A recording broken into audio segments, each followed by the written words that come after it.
So I ordered in advance this baking form, which is round. And I was thinking, can I make with that a cake, something scary looking? So I'm thinking I could make with that a spider, maybe an eyeball, or a mummy. So I figured maybe I make a mummy. And this mummy cake will be so delicious that it will not only outshine its glutinous cousins, but will fool everyone to think it's the real deal.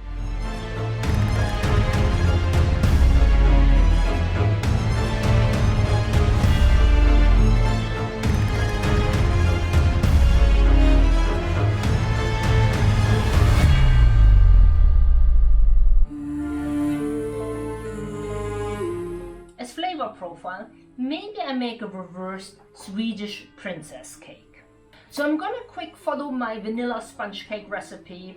I'm probably, given the size of that, do double the amount and bake it and then go from there. I do want to prep now my baking bowls before I'm going to pour in my sponge cake. The instructions did tell me it might be a little bit tough to remove the dough from it after I baked it. So I want to butter or oil the pans very well and add a little bit of flour in it, and hopefully I won't have any issues releasing the cake. And what I'm going to do is I'm going to use about 1 tablespoon, maybe a little bit more, of my pound cake flour combination and shake it around in my bowl. So hopefully this is well covered. And as mentioned, I already pre-mixed my sponge cake. I'm going to put now my 2 bowls into the oven. So here are my baked dome cakes. And let's check if I can release them from the cake form. So I think what I have to do first is trim the top a little bit.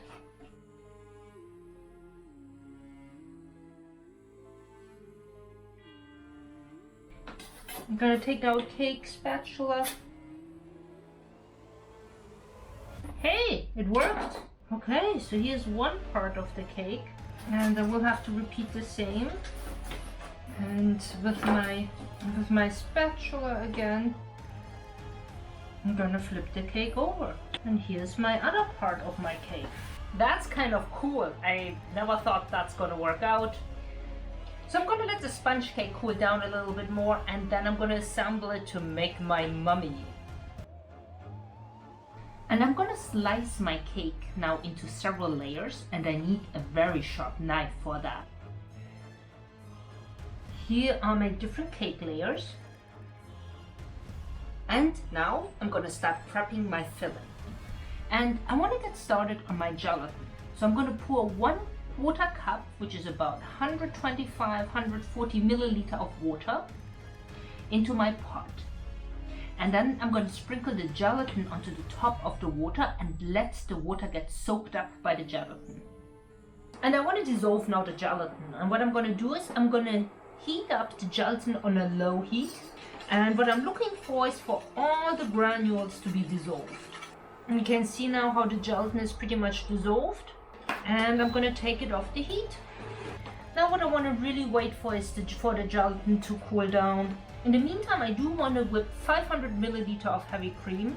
I want to leave a little bit of heavy cream in the bottle, just a teeny bit, which I'm going to use for my gelatin and to cool down my gelatin. I want to add about 40 grams of sugar, and then I'm going to start whipping my heavy cream. The whipped cream has now reached a soft peak. So I want to wait for my gelatin to cool down a little bit before I'm going to add it to the whipped cream. It's now at room temperature. I can feel that by just touching it. And I'm going to slowly pour some of the whipped cream in, which will cool down the gelatin even more so. And I'm going to add the gelatin now to my soft peaked heavy cream.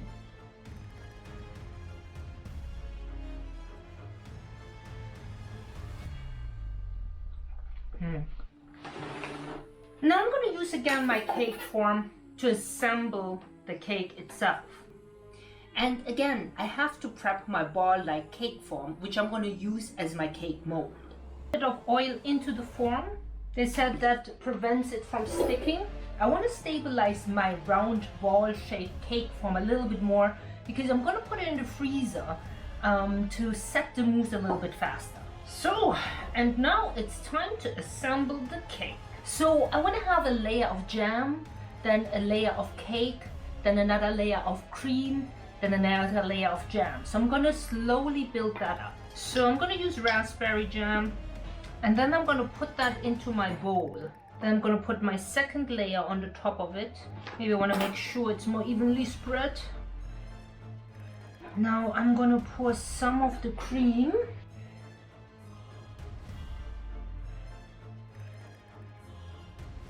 And now I'm going to add some more of the jam.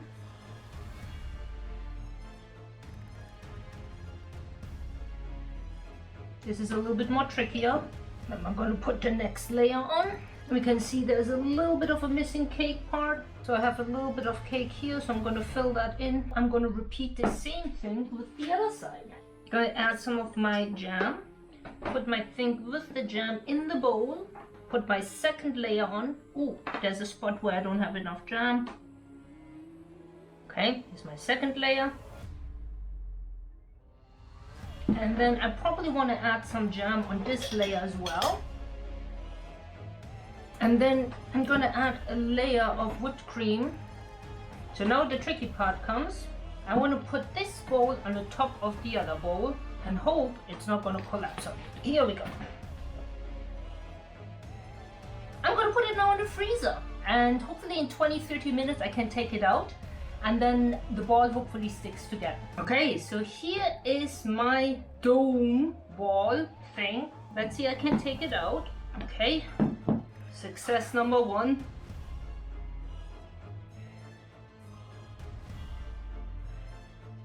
I need a cake spatula.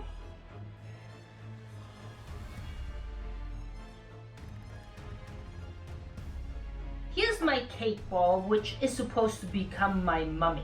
Okay, so it's somewhat alive. Now, I somewhat have to stabilize this ball a little bit more. Okay, this could work. One of the tricks to stabilize a shape is using buttercream. So I'm gonna make some basic buttercream and gonna cover this shape. And I don't need a lot of buttercream, so I'm gonna weigh 80 grams of butter. I'm going to add here 160 grams of icing sugar. And then I'm going to blend the sugar and the butter. So here's some very basic frosting. And I'm going to use my cake spatula to add the frosting. And I'm going to cover now my ball with all the buttercream. So apparently this ball has a few issues. Does want to fall apart, which happens also when you work on wedding cakes, right? Wedding cakes are very hard to manage. And what helps in this case is you use a stick to keep the shape together. I think otherwise my mummy might be collapsing here. I'm gonna put the cake now back into the freezer for the butter to harden up, and I think that will take about an hour. So here is my ball, and you can see it's a little bit more stable. And that's pretty much because of the butter. I told you, butter does everything. But now I need to make it look like a mummy. And for that, I do want to roll out some marzipan, which I'm going to use as the mummy band-aids. And if you want to roll out marzipan, you want to use icing sugar. Okay, here's my first band-aid. I'm going to take my sticks out now, which held up the shape. And I'm going to use now the marzipan, and I'm going to wrap it around my ball shape.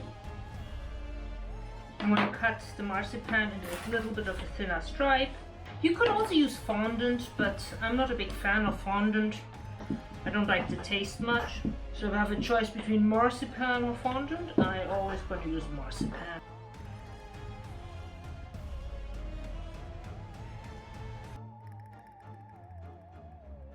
So I certainly need to first transfer the head, and for the final touch I need to add some eyeball. I'm going to use one of the lint balls, I'm going to split it, I'm going to add the eyeballs now. Okay, maybe not the perfect mummy. Well, I guess it's not bad for my first attempt of trying to make a mummy. Yeah, I'm not convinced. I think I have to work on my mummy game.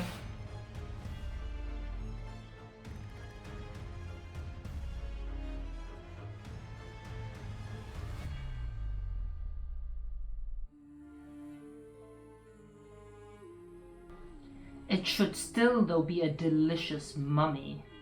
Oh well, next year, new mummy. I hope you enjoyed today's show, and if you did, please make sure to subscribe to my channel and check the bell to get notifications about any upcoming videos. And if you have any comments, feedback, ideas which I can try out, please make sure to add them below in the comment box. And I see you next week. Bye!